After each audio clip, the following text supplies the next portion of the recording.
Quand on n'a pas réussi encore à régler son conflit, on peut décider de continuer à l'éviter ou se tourner vers les tribunaux, mais encore, on peut faire appel à la médiation.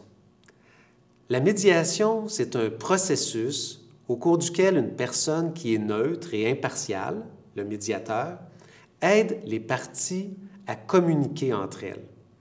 Grâce à l'écoute et au dialogue que va instaurer le médiateur, les parties vont travailler à trouver une solution satisfaisante pour elles et à rétablir leur relation. Un préalable à ça, c'est vraiment que les parties acceptent volontairement de participer à l'exercice et acceptent de travailler à trouver une solution qui est satisfaisante pour tout le monde. Le processus de médiation est flexible et confidentiel, c'est-à-dire qu'il permet à chacun d'exprimer ses inquiétudes, ses besoins et ses attentes. C'est un processus privé, c'est-à-dire que ce sont les parties qui défraient les coûts. Comme la médiation est rapide et efficace, son processus est souvent moins coûteux que les tribunaux.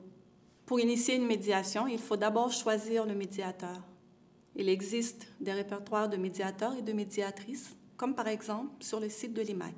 Une fois le médiateur choisi d'un commun accord, il va prendre en main le déroulement du processus. D'abord, il va initier une rencontre avec les parties. Il va leur expliquer le déroulement du processus et les étapes. Il arrive souvent que les participants doivent signer une entente concernant le déroulement du processus de la médiation.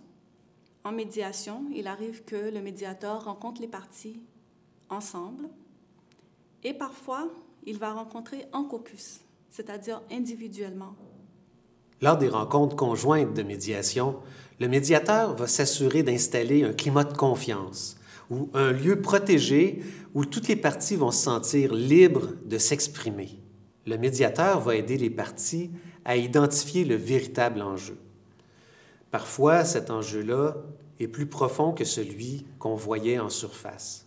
Par la suite, le médiateur va amener les parties à explorer différentes options.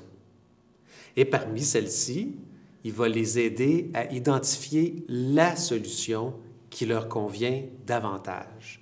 Dans une médiation, on ne cherche pas de coupable. On va davantage travailler à trouver une solution à long terme et à rétablir les relations des parties entre elles. Le médiateur, lui, ne va pas imposer sa solution.